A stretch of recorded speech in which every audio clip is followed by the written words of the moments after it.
A ver, le voy a recordar que ya tenemos ciertas disciplinas que se supone ya hablamos de ellas, ¿verdad?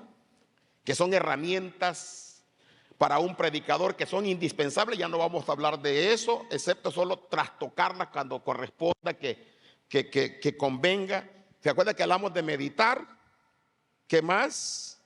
Orar y posiblemente ayunar, pero sobre una verdad que ya tenemos. Acuérdese que les vine diciendo eso. No se trata de que ayunes para que Dios te dé, que también lo puedes hacer, pero es más correcto orar, ayunar y meditar sobre una verdad que ya sacamos del trabajo de la exégesis. ¿Se acuerdan, verdad? Que hablamos que primero se hace un exégesis de un pasaje y después que ya tenemos ese exégesis, ya le hicimos, ahora ya tenemos la verdad. Ahora, sobre esa verdad ya meditamos, oramos, ayunamos sobre esa verdad. Muy bien. Ahora, ¿qué más? Y eso ya lo vimos, por supuesto. Ahora vamos a mirar desde varios ángulos el texto. Vamos a meternos al texto mirando el propósito original. Vamos a tratar de descubrir el propósito original. Bueno, ¿cómo me acerco al pasaje? Ahora ya estoy en el pasaje. ¿Cómo lo voy a entender? Haciéndome preguntas claves, preguntas pertinentes. Primero, ¿por qué? A ver si la tienen ahí. Léanlo todo, dice.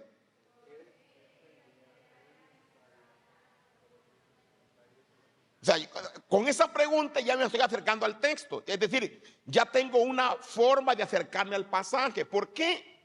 ¿Por qué se escribió esta idea? ¿Y por qué? ¿Por qué esa idea era necesaria para esas personas? Segunda pregunta. ¿A quién? A ver, léanla como dice. Ajá. ¿A quién entregó ese escritor, ese autor, ese mensaje?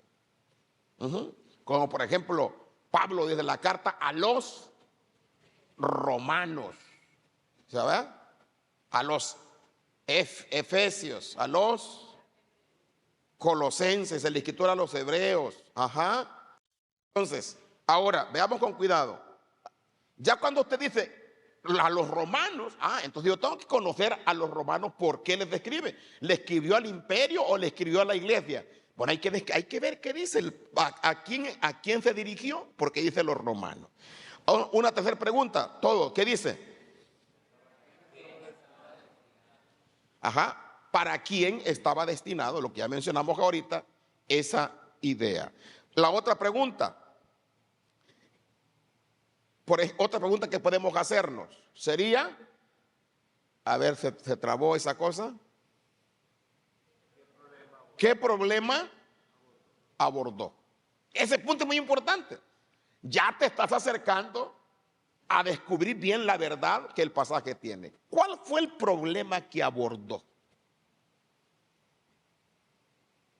Otra pregunta que puedes hacerte, la número 5, todos en voz alta. ¿Por qué necesitaban escuchar eso? ¿Qué tan urgente era para que lo escribiera Judas, Juan, Pedro, Santiago, Pablo, Mateo, Lucas o un profeta? Otra pregunta.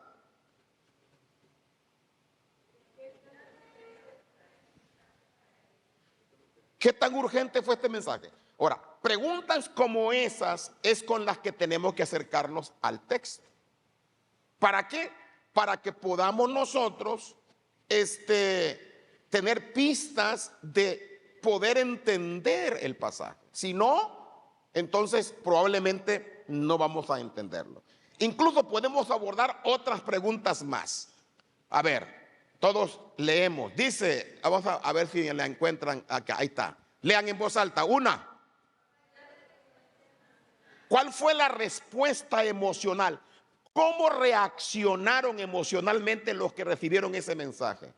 lloraron, gritaron, se enojaron, creyeron. Por ejemplo, hoy nos predicó el hermano Tomás sobre Jonás en Nínive. ¿Se acuerdan cómo reaccionó Nínive? A ver, ¿quién me dice? Reaccionaron con arrepentimiento, humillándose, con temor a Dios, con fe, buscando ayuda, con temor. ¿Ya captó? Bueno, entonces, ¿cómo reaccionó? Usted todo eso tiene que anotarlo. Reaccionaron de esta manera. Ajá. Hay otros que reaccionaron diferente en otro momento. Cuando Jesús les predicó a los fariseos, ¿cómo reaccionaron?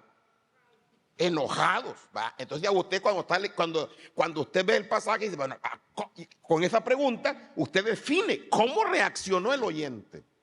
Eso ya le va a dar a usted una pista de cómo va a elaborar el mensaje que va a predicar usted en ese pasaje. Muy bien. Ahora, la siguiente pregunta. Reaccionaron con ¿qué dije? Con tristeza, enojado, se sintieron culpables, emocionados. ¿Cuál fue su reacción cuando la escucharon por primera vez? ¿Y por qué piensa usted que está leyendo el pasaje que reaccionaron de esa forma? Entonces usted se hace la pregunta y se responde con el texto. No es un invento suyo, sino que acuérdense que estamos interpretando el texto. ¿Está bien? Bien, ahora, y nos podemos seguir haciendo otra pregunta más. Dice, ¿qué hicieron? A ver, déjalo en voz alta, ¿qué dice? Ajá, ¿qué hicieron? Otra más. Y luego, ¿qué sabemos? O sea, este es el punto. Acuérdense que estamos estudiando. Está estudiando el pasaje. Lo que estamos buscando. ¿Qué es lo que estamos buscando a propósito? El mensaje, la verdad original. Acuérdense, estamos buscando la verdad original. Y estas preguntas nos van a ayudar para poder y otras más que se pueden hacer. Le estoy dando lo que yo hago, hermano. ¿Verdad? ¿Sí, hermano Paul?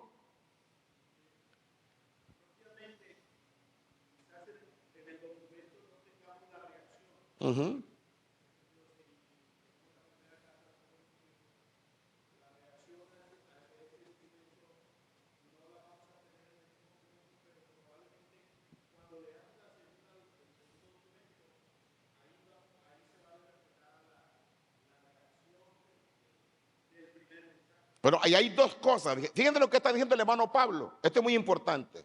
Probablemente, si leemos la primera carta de los Corintios, ahí no hay reacción. Es probable, porque Pablo está tratando un asunto que le comentaron. Y entonces los corintios que están leyendo, pero la segunda carta va a decir cómo reaccionaron. ¿A qué se refiere eso? Vamos a ver. ¿Cómo se llamaría eso al estudiar un pasaje?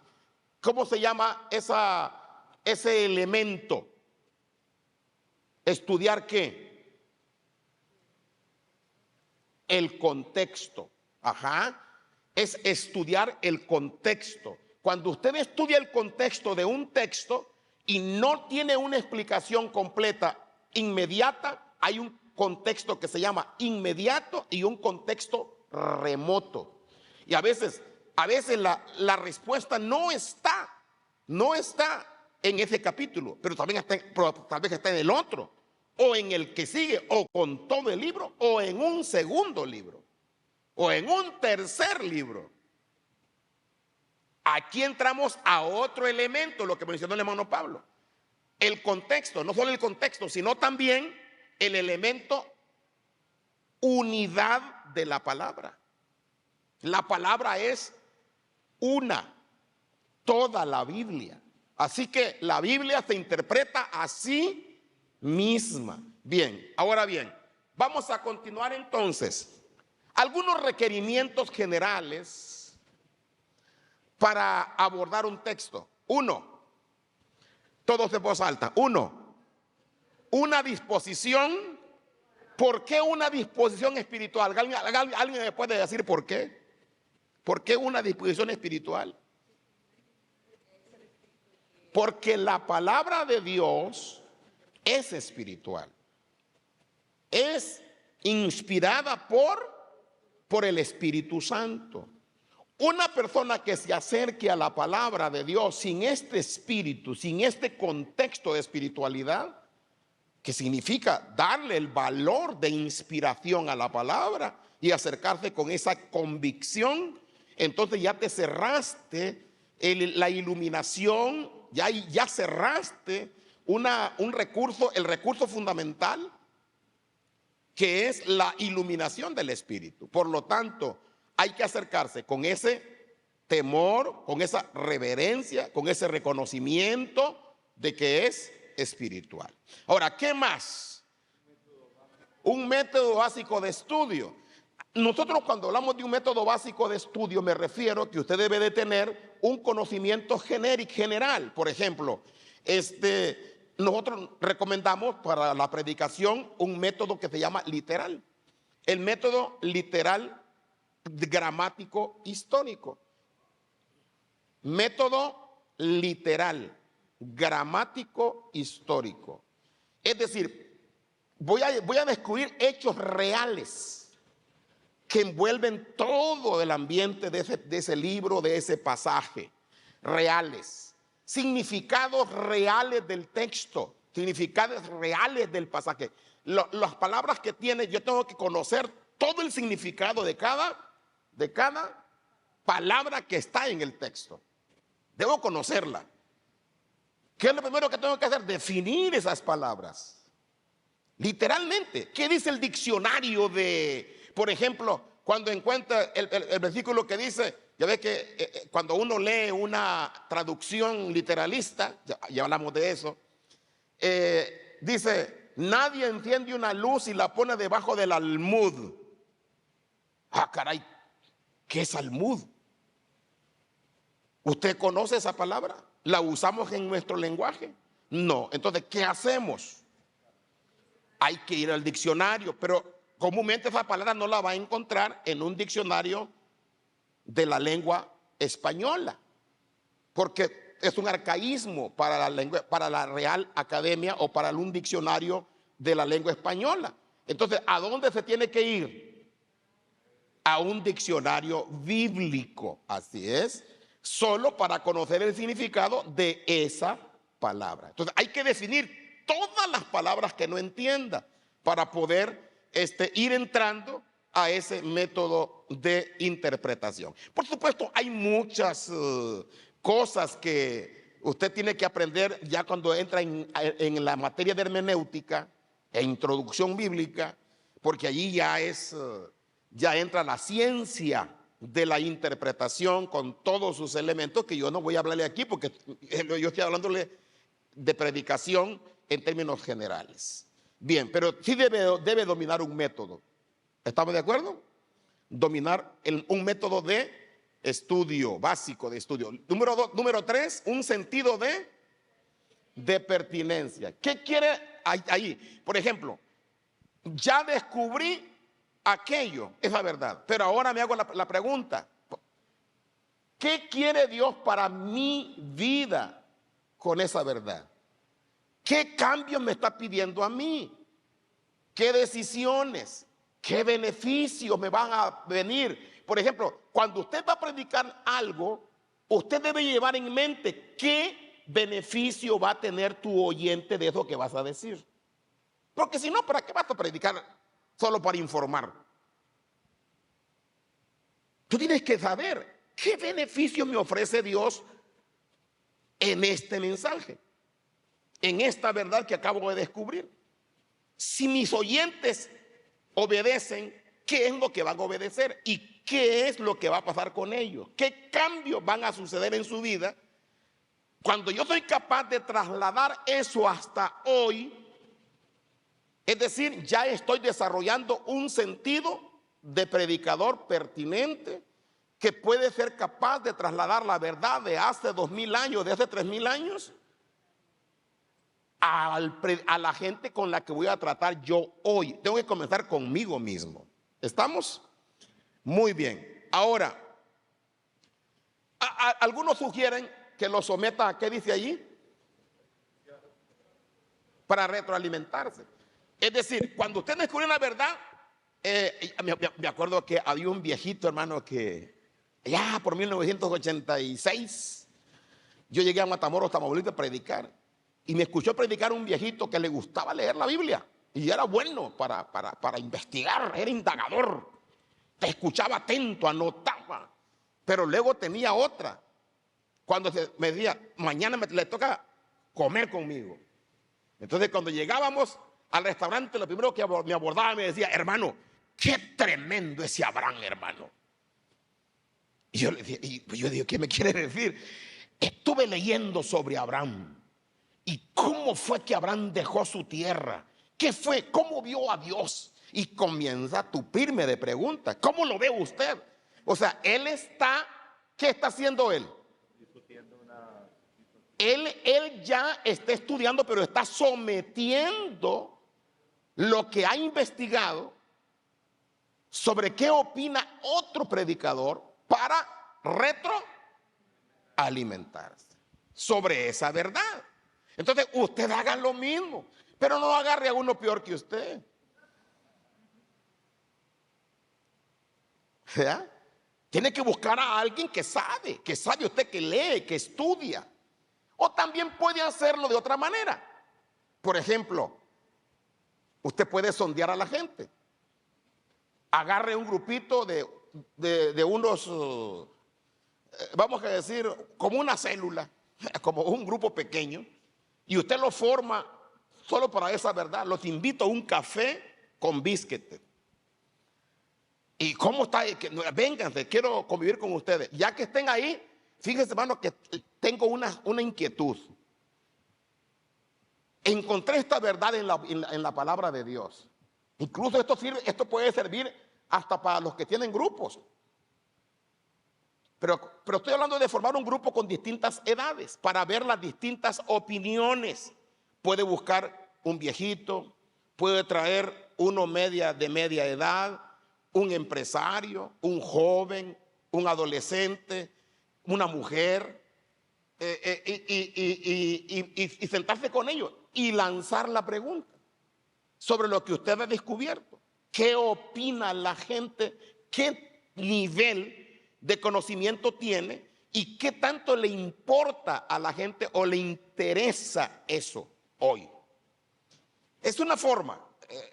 Podemos hacer todo un proceso, ¿verdad?, para hacer ese tipo de preguntas, pero yo acostumbro cuando yo leo, cuando me junto, cuando viajo con Pablo, con el hermano Arturo, con Israel González Contreras, con otros hermanos, con mis compañeros de la directiva, en el camino vamos discutiendo temas.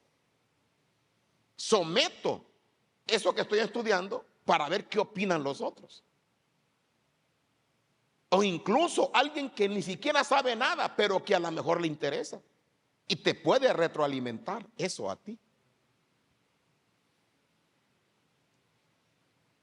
¿Alguna pregunta hasta aquí? O no entendieron nada, o lo entendieron todo. ¿Sí lo captaron? Sí me doy a entender.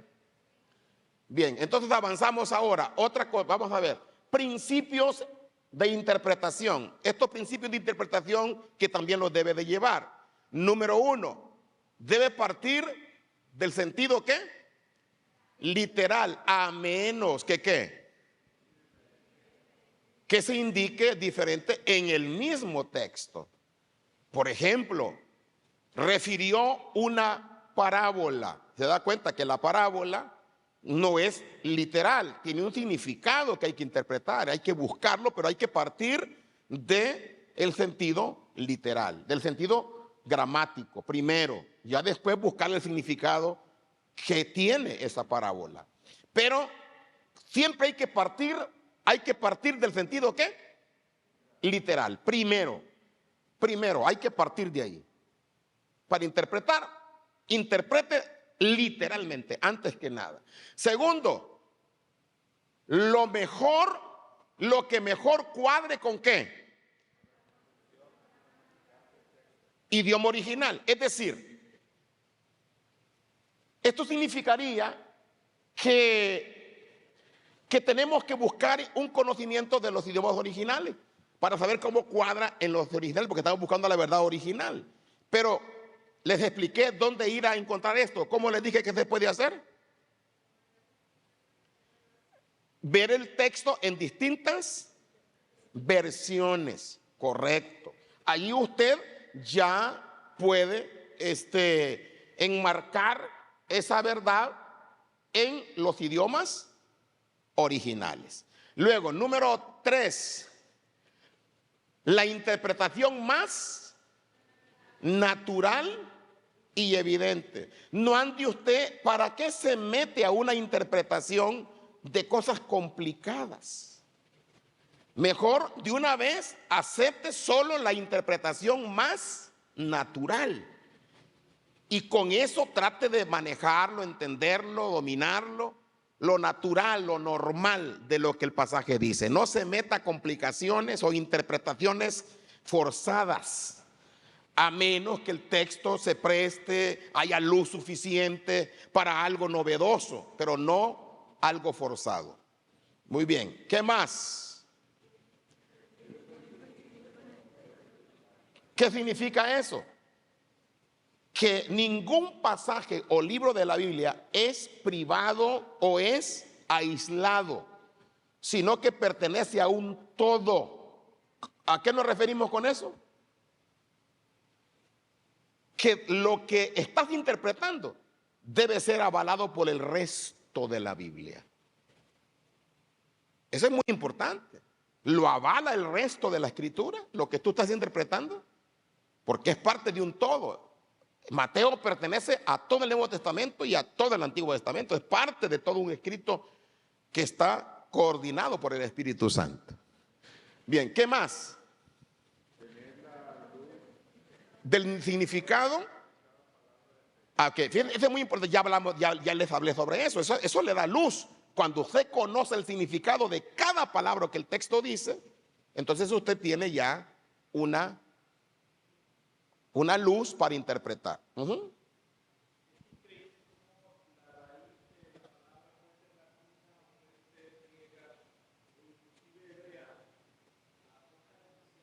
Uh-huh. Uh-huh.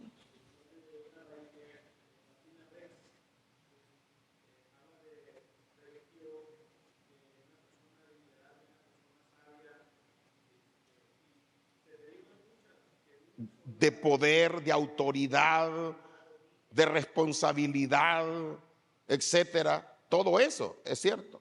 Bien, bien. Ahora, entonces, cuando usted conoce el significado de cada palabra allí, usted tiene una luz tremenda para descubrir la verdad que está buscando en el pasaje. Luego, ¿qué más? Ajá, conocer qué autor, qué lugar, qué fecha y el propósito del texto.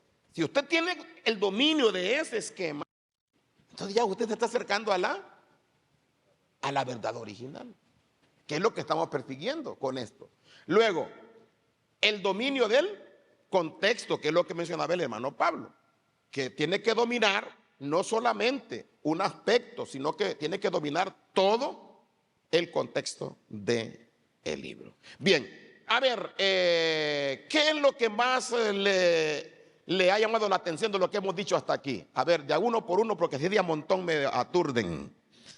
A ver, ¿qué es lo que más le llamó la atención de lo que hemos dicho hasta aquí? Hermano.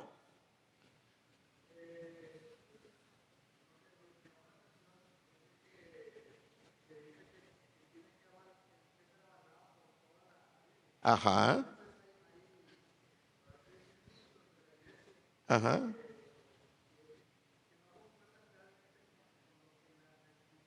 Uh-huh.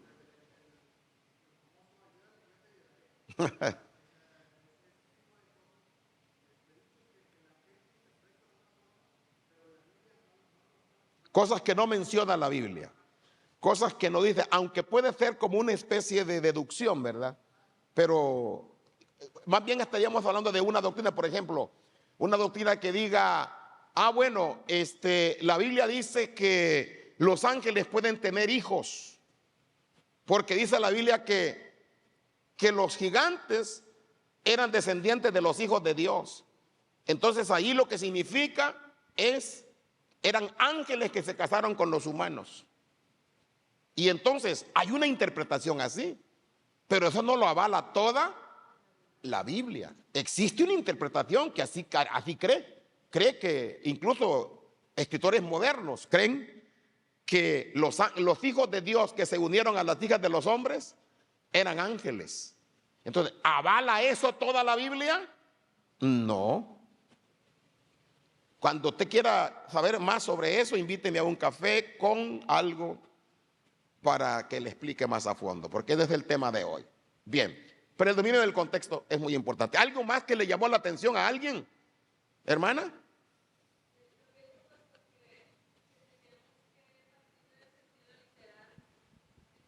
Sí,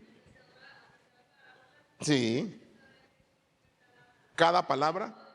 Ajá, exacto. Primero lo literal y ya después lo espiritual, lo simbólico. Así es. Muy bien. ¿Alguien más? ¿Alguien más le llamó la atención otra cosa o no le llamó la atención nada? Bueno, avanzamos entonces ahora con otro elemento. Y este elemento que quiero que veamos tiene que ver con un ejemplo. Vamos a tratar de ver un ejemplo aquí al respecto. Vamos a ver, por ejemplo, Génesis 1:1. Vamos a leerlo todos. ¿Qué dice Génesis 1:1? Ahí está el texto, ¿no? Así comienza. En el principio creó Dios los cielos y la tierra. ¿Quién escribió eso?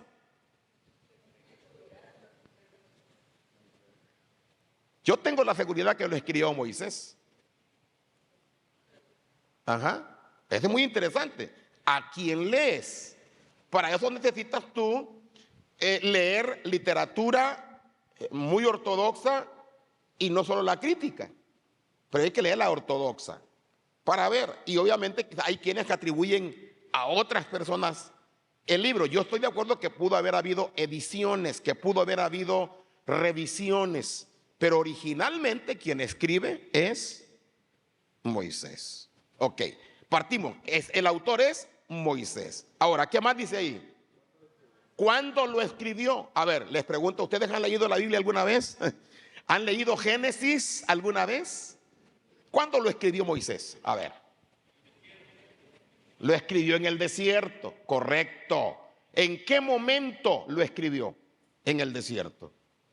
A ver. No lo escribió en Egipto, obviamente. No lo escribió cuando estaba en Madián, obviamente. No lo escribió cuando estaba en la zarza tampoco, porque todavía no había sacado a Israel de Egipto. No lo escribió antes de pasar el Mar Rojo.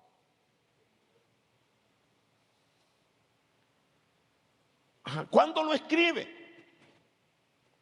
Oye, hermano, se necesita mucho tiempo para escribir 5 libros de la Biblia.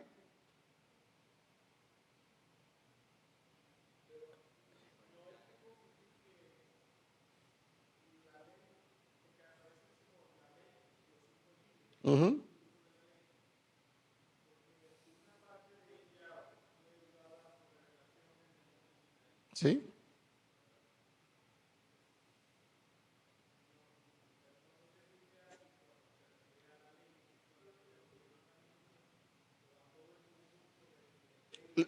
Vamos a hablar de los 5 libros del Pentateuco, que ahí está también el Génesis. ¿Cuándo lo escribe? ¿Cómo? Bajó del monte y ya venía con los mandamientos, ¿verdad? Que se los escribió Dios y se los trajo al pueblo, correcto, los 10 mandamientos. Pero entonces, ahora les estoy hablando de los libros. Él escribe el Génesis, escribe la historia del Éxodo, describe las instrucciones del Levítico, escribe el desarrollo de la historia de Israel en el avance por el desierto de Números. Y luego están en un punto y le dice a Moisés, hemos llegado hasta aquí.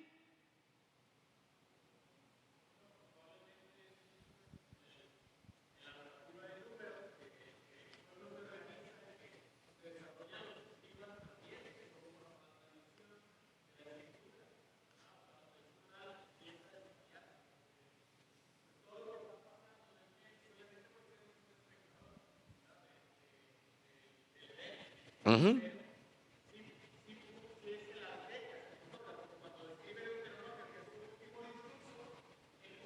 Sí, en ese lapso. Correcto. Eso es lo que quiero que ustedes vean. Lo que estoy tratando de despertar en ustedes es qué importante es ubicarnos en el tiempo.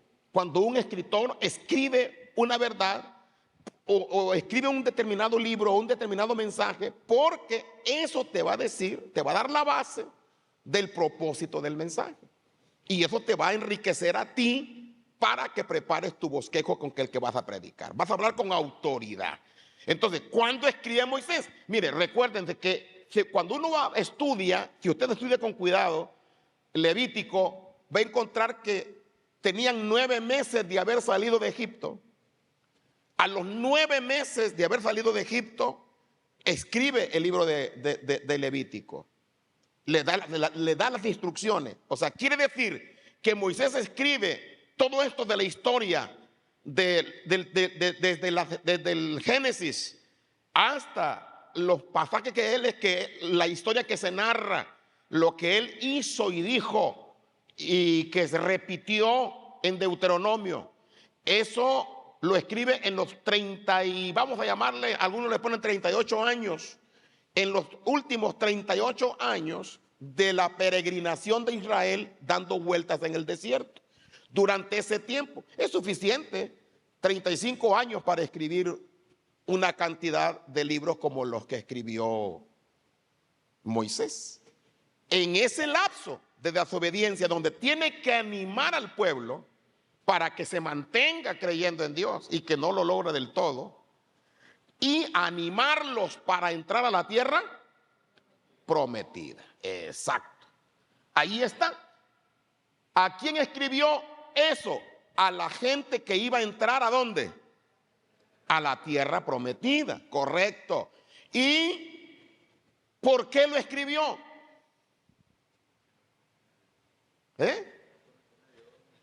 Porque tenían temores, porque tenían miedo de entrar. A ver, ¿cómo estaban? ¿Cómo quedó el ánimo del pueblo con el informe que dieron los 10 espías negativos? ¿Se acuerda? En Cades Bernea, ¿se acuerda? Ahí están ellos esperando, ahí tiene Moisés acampado al pueblo, manda a los espías, regresan. ¿Y cómo regresaron todos estos? Asustados, ¿qué más? Desanimados, ¿qué más? Con sentido de ya estaban derrotados. ¿Cómo se sentían? Como chapulines, ¿se acuerda? Se sentían como langosta. ¿Qué dijeron? Nosotros parecíamos chapulines al lado de ellos. Entonces, ¿cómo estaba el pueblo? Desanimado, con miedo, con una actitud de pequeñez. Imaginen el reto de un pastor con esa clase de gente para conquistar una tierra y todo un ejército allá enfrente en Canaán, con un montón de miedosos, con un montón de gente insegura, con un montón de gente que no quiere avanzar. De hecho, ya están organizándose para regresarse a Egipto. Es un reto enorme y esto es muy importante para ustedes, el poder de la palabra de Dios. ¿Te acuerdas? Fíjate que en la historia hay un episodio donde un predicador de la iglesia primitiva, Juan Crisóstomo, detuvo una matanza de toda una ciudad de lo que era Antioquía. Detuvo toda una matanza porque los habitantes de ese lugar se emborracharon y ya borrachos fueron y tumbaron la imagen, la estatua de César que estaba en el centro de la plaza. Y Juan Crisóstomo predicó 23 sermones que se conocen como las 23 homilías de la estatua. Y esos 23 sermones que predicó Juan Crisóstomo cambió toda la ciudad de borrachos, los hizo hacer abstemios y también detuvo la ira de Roma para que no destruyera a aquella ciudad, porque el ejército venía en camino ya a destruirlos. Pero cuando el ejército llegó, los antiocanos ya estaban humillados, cambiados, transformados, y mandó una carta urgente al emperador Juan Crisóstomo y le dice: ya no son los mismos. Fue un exabrupto promovido por el efecto del alcohol, pero Dios ya entró a sus corazones y creyó en ese predicador el emperador y libró a toda una ciudad de una matanza segura. ¿Qué te enseña esto? Que la palabra tiene poder. Entonces, ¿qué fue lo que Dios le reveló a Moisés? Moisés tuvo que haber orado y buscado a Dios. ¿Qué hago con esta gente? Entonces le dijo Dios: dale mi palabra.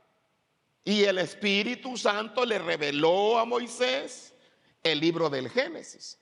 Por eso es que si uno no estudia con un trasfondo histórico definido y con un tiempo concreto, difícilmente va a entender un libro de la Biblia. Por ejemplo, yo tengo libros en mi casa de una interpretación del capítulo 1, 2 y 3, y aún el 4, y hasta del diluvio, desde una perspectiva meramente científica. Y siempre hay un problema. Hay uno que incluso es refutando la teoría de la evolución de Darwin, con Génesis 1, con la creación, que fue un acto divino y no un acto evolutivo, fue un acto de creación.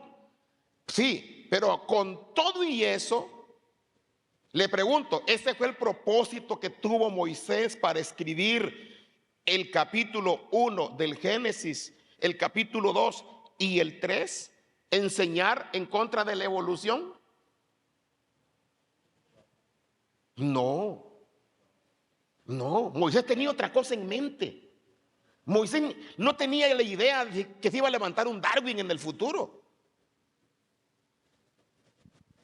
Entonces, cuando usted lee la Biblia con un ángulo correcto, entendiendo el pensamiento original, el propósito original, entonces vas a entender por qué están esas palabras ahí.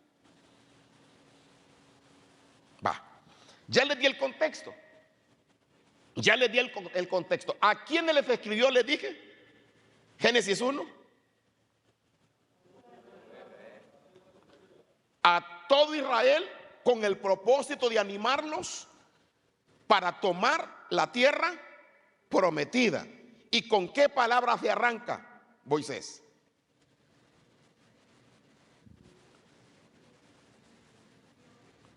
En el principio, díganlo fuerte. ¿Qué te revela ese versículo? A ver, vamos a ver aquí rapidito. ¿Qué te revela?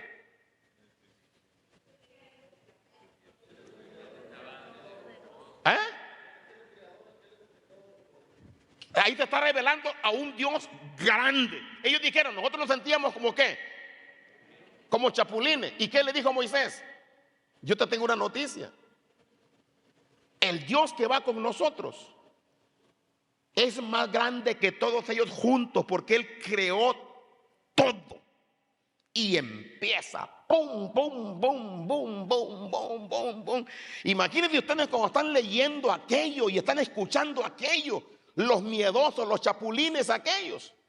¿Qué pasó con ellos? Se envalentonaron y dijeron, sí podemos. Y se unieron con Josué y con Caleb, que decía, nos los comeremos como a pan. Cambió la actitud, porque les habló Moisés de un Dios poderoso, del Dios nuestro, el que va con nosotros es el grande de los grandes, el poderoso de los poderosos, porque él con una sola palabra que dijo, creó los cielos y la tierra. Por eso dice, sea la luz, y fue la luz. Hay expansión entre las aguas de abajo y las aguas de arriba, sepárense y hay espacio, y ¡pum! Sucedió. Que hayan animales vivos en el mar y se creen los peces, ¡pum! Se cree. Que hayan aves en el espacio y que vuelen, ¡pum! Se crearon. Y le está diciendo Moisés, eso lo hizo el Dios que va con nosotros. Esos gigantitos que están ahí, que ustedes dicen, no, esos son los chapulines, ustedes no. ¿Ya entendió? ¿Ya captó por qué Moisés escribe? Le revela a Dios este libro que vino a traernos la palabra de poder de un Dios omnipotente para todos. Lo que le sirvió a Israel para entrar a la tierra prometida. ¿Cómo reaccionaron? Ya dijeron ustedes. ¿Cómo reaccionaron? Con valor, con determinación. Dijo Josué, le dijo Moisés, yo ya no puedo, pero ahora te toca a ti, toma el libro, llévatelo, predícaselos, anímalos con este libro.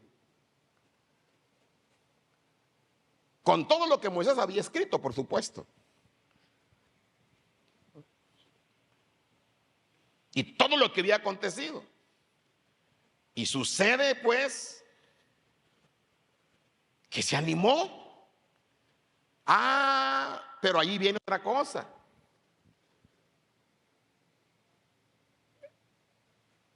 Si usted lee con cuidado el capítulo 2, todo el capítulo 1 de Génesis, ¿de qué habla? De la creación hasta la creación del hombre, correcto. Luego el capítulo 2 parece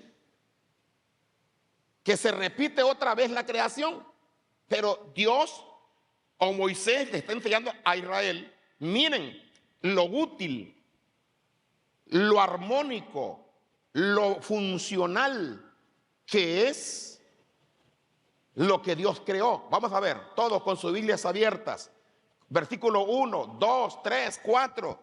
Y vamos a ver, mujeres, versículo 1, varones, versículo 2 del capítulo 2. Y ubíquense en lo que el capítulo 1 nos habla acerca del poder creador de todas las cosas, el que dio origen a todo. Pero el capítulo 2 nos va a hablar de la misma creación, pero ya de forma armoniosa, útil, benéfica, providencial, etcétera, donde Dios provee, que lo hizo Dios para proveer, para darle al hombre. ¿Por qué le está enseñando Moisés sobre provisión?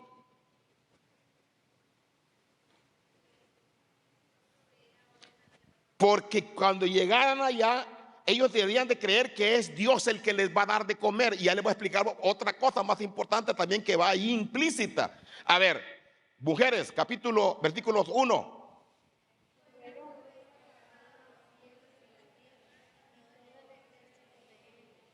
El 2, varones.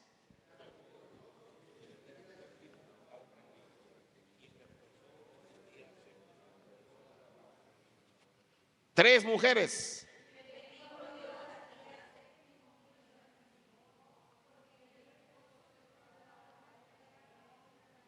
Cuatro, varones.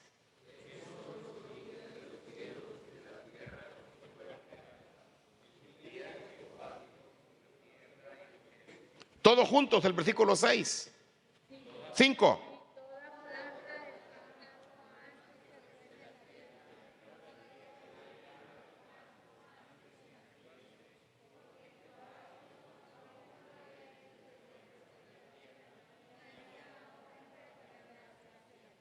El que sigue todos juntos otra vez.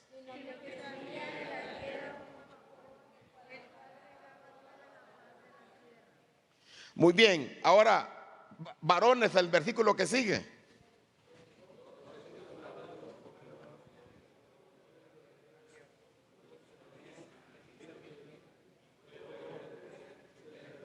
Ajá, mujeres.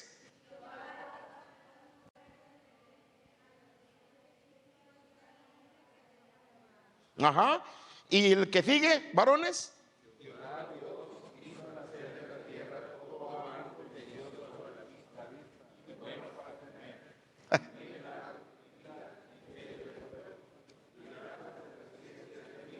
¿Ya captó? Les está hablando de que Él los alimentó, que Dios proveyó, que Dios es el que sustenta, que da alimento. Está animando. Ahora, acomódese ¿dónde? Allá en Cades Barnea, antes de entrar en la frontera, antes de entrar a Canaán. Acomódese allí y desde allí vea a Moisés leyendo y a Josué leyendo esta revelación al pueblo, predicándole con esta palabra por primera vez, que Moisés había escrito bajo la inspiración del Espíritu Santo. Y ahora entiende el propósito. Ahora entiende el propósito. Ahora está interpretando usted con el propósito con que Moisés lo escribió, que es animar ¿a quién? Al pueblo de Israel, que va a entrar a la tierra prometida y que no se sientan langostas. Muy bien, ahora, ¿qué más sigue diciendo? ¿Todos juntos?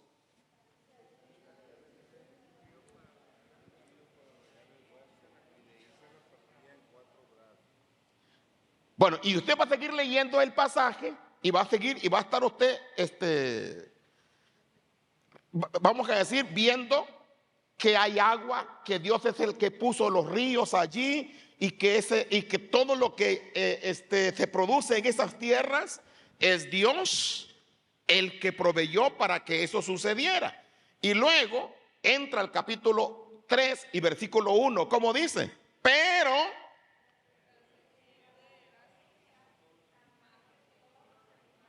muy bien, a ver, ahora mírenme para acá. Ahora, ya se ubicaron a este lado de la frontera de Canaán, ¿correcto? ¿Por qué Moisés les está hablando del pecado, de lo que pasó con Adán y Eva en el pecado del huerto? Ya ve el propósito. Si el propósito es animarlos y les está escribiendo y les está predicando a ese pueblo que va a entrar a Canaán, ¿qué pretende Moisés con esto? ¿Cómo? ¿De qué es lo que está previendo? Ajá.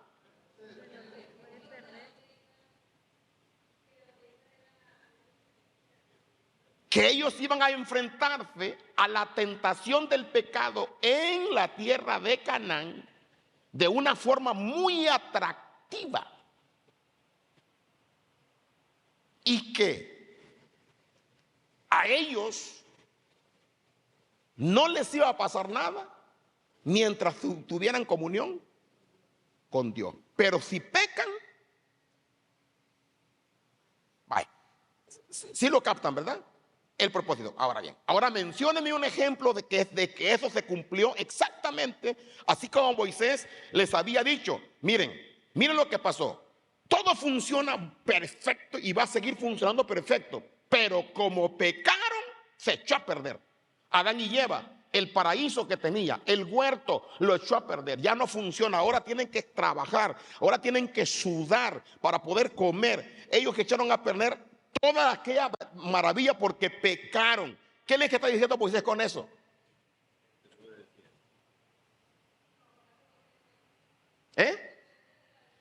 Que si ustedes desobedecen a Dios, nada va a funcionar.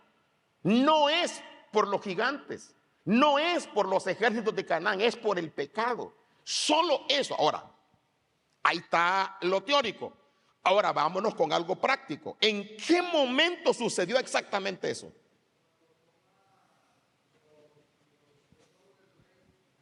Cuando Acán peca. ¿Qué pasó? Fíjese, qué interesante. Porque ahí ya se cumple exactamente lo que había dicho Moisés. Moisés había dicho, mientras no pequen, van a avanzar, van a ir adelante, y va a haber comida, y va a haber todo, y Dios va a estar con ustedes. Pero si pecan, van a echar a perder todo. Entonces viene y Acán, ya ves, te felicito, gracias, estás poniendo atención, estás captando la idea. Ellos inmediatamente dicen que cuando llegaron a, ¿cómo se llama?, la ciudad de Jericó, era un gran ejército, era una gran muralla, pero ¿qué pasó con esa? Cayó sin que interviniera, nomás se pusieron a cantar, a alabar a Dios, tocar las trompetas. ¿Y qué pasó? Se derribaron los muros y se derribaron también los corazones de los ejércitos de Jericó y perecieron. Pero cuando fueron a Jai, una ciudad tan pequeña, con un ejército tan reducido, le dio una tunda a los judíos, a los israelitas. ¿Por qué? Porque había pecado. Ya no pudieron avanzar. ¿Hasta cuándo comenzaron a avanzar? Hasta que el pecado fue juzgado. Ahora pudieron avanzar otra vez. Capítulo 8 de Josué. Capítulo 10. Capítulo 7 se detienen. Y el 8 es instructivo. En el 10 comienzan a avanzar otra vez. ¿Por qué? Porque se resolvió el problema del pecado. Ahora ya te das cuenta por qué escribió aquello Moisés. Ahora vas a interpretar Génesis desde este ángulo. ¿Ya? Va, hasta ahí los dejo. Si usted quiere entender la Biblia para predicarla, tiene que irse a todo este contexto para conocer al autor, a quién le escribe, por qué le escribe, y entonces te vas a dar cuenta, vas a poder interpretar de manera correcta el mensaje del pasaje que estás leyendo. Si no, no vas a poder. A ver, ponme la siguiente lámina. Dice, sustantivar una verdad. Fíjese, ya descubrió la verdad. Hoy no vamos a, ya se fue el tiempo, pero lo hago como una introducción. Ya tienes la verdad. ¿Cómo sabes que ya conoces la verdad de ese pasaje? Si eres capaz de sustantivar esa verdad.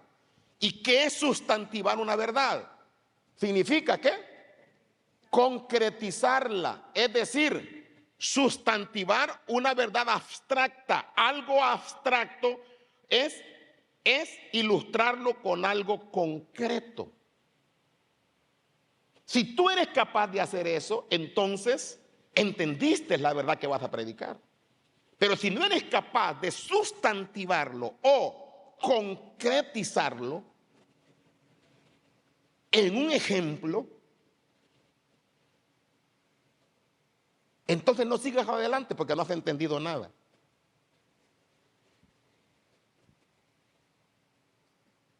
No se asusten, si se puede.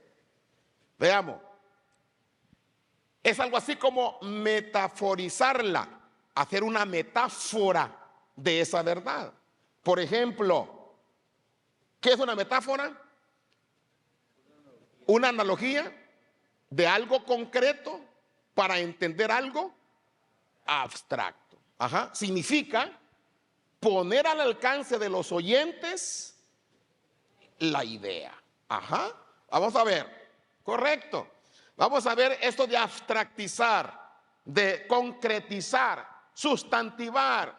Vamos a ver, ¿qué es un sustantivo? Todos en voz alta, que escuche.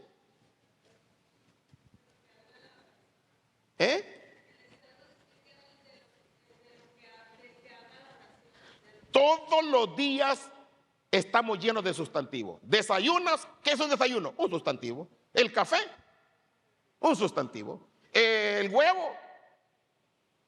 Un sustantivo. ¿El chile? Un sustantivo. La mediodía, el pescado que te comiste. El carro. Menciónenme más sustantivos. La casa, el perro, bolsa, las llaves. Ahora, ¿con las llaves puedes ejemplificar algo? Una verdad bíblica, una verdad abstracta. A ti te daré las llaves del reino. ¿Le entregó unas llaves literales? No, pero se está ejemplificando, concretizando, es sustantivando. ¿Ya? Va. Le voy a poner otro ejemplo. Metaforizar una verdad. ¿Cómo enseñaba Jesús para demostrarte que Él se preocupa por ti?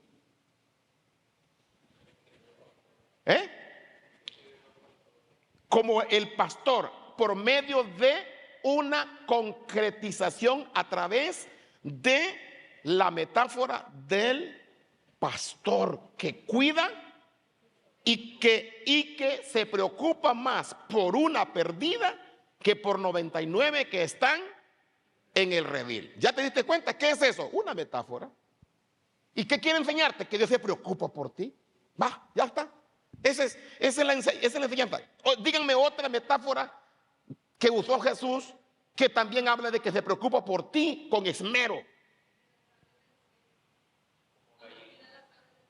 Que como Dios tiene cuidado de las aves, Dios cuida de las aves, también cuida de ti. Sí, pero hay una metáfora. Este también es metafórico, sí. Pero hay una metáfora más concreta. No, Lucas capítulo 15.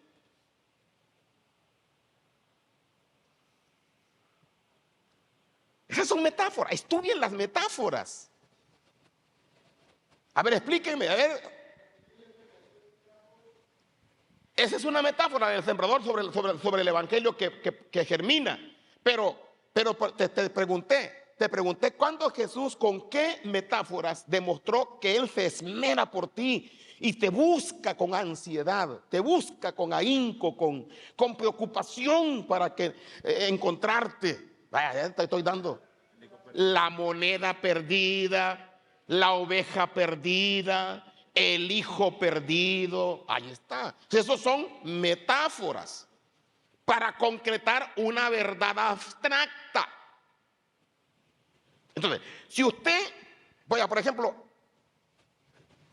vamos a hablar de Génesis, ¿verdad? Estamos en Génesis. Después les voy a ampliar más sobre esto, pero antes que se vaya, tengo un minuto.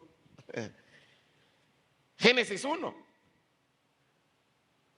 Vamos a hablar de Génesis 2 y 3. El 2 es, mira qué bello lo que Dios te ha dado.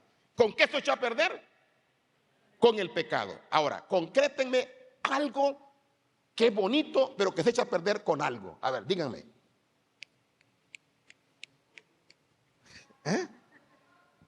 El matrimonio es bonito, pero se puede echar a perder con un descuido de comer muchos tacos. No, bueno, quizás no. A ver, ¿cómo dijo?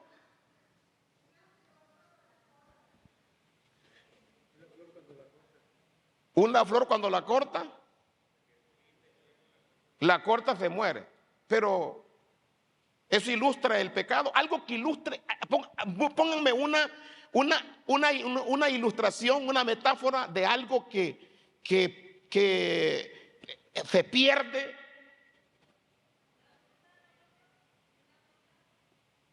Una fruta se echa a perder, sí, pero a ver, ¿cómo te lo explico mejor? Vamos a hacer. ¿Qué me decías?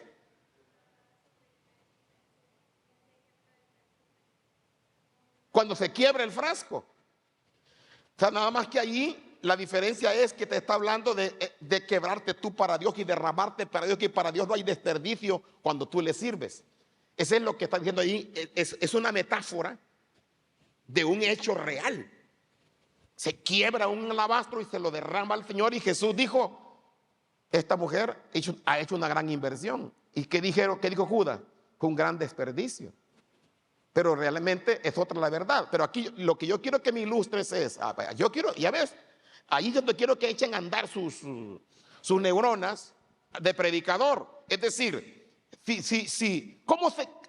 háblenme de algo bonito que se puede echar a perder en tu vida por una decisión equivocada. Vaya, así, a ver. Sí, sí, eso es un texto bíblico, pero háblame de uno concreto, de ahorita, algo de hoy, algo conocido hoy.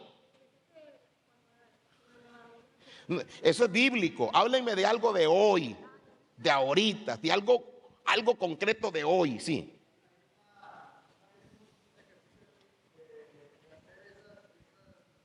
Ajá. Sí. Ajá. Ajá.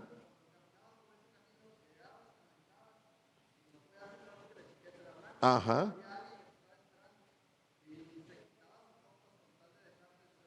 Ah, eso fue lo que hizo Cristo.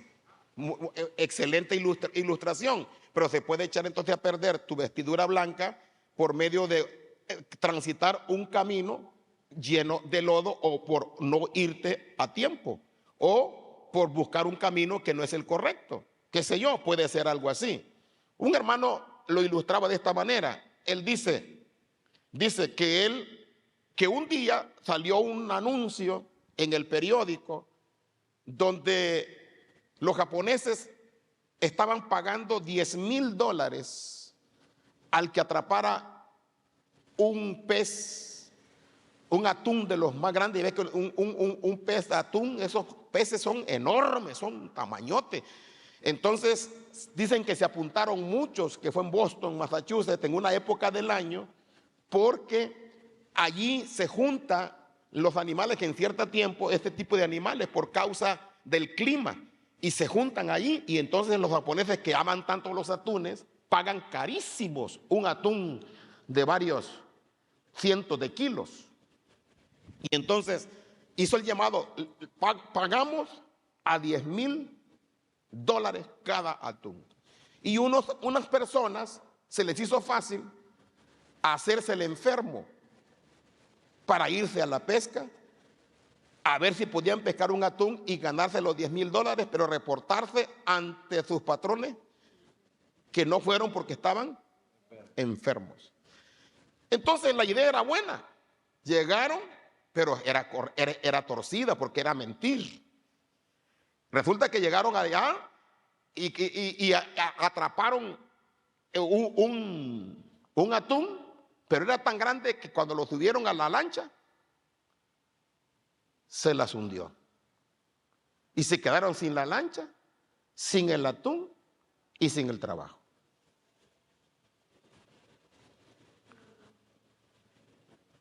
Una mala decisión, ambiciosa. La ambición te puede hundir. Eso es ilustrar esa verdad que está ahí en Génesis. El pecado echa a perder cualquier cosa.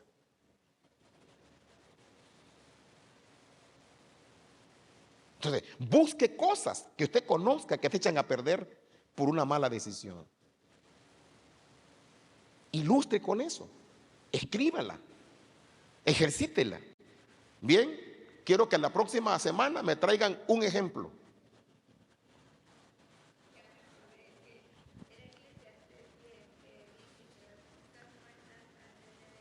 El perfume como una locura, una pequeña locura. ¿Qué es una pequeña locura? Ilústramelo ahorita.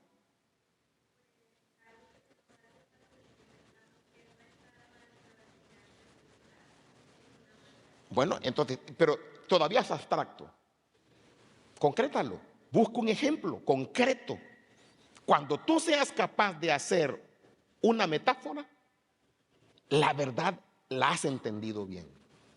Pero mientras no puedan hacer una metáfora, significa que todavía no entiendes lo que está allí. Aunque ya lo puedes expresar, pero no lo entiendes. De pie.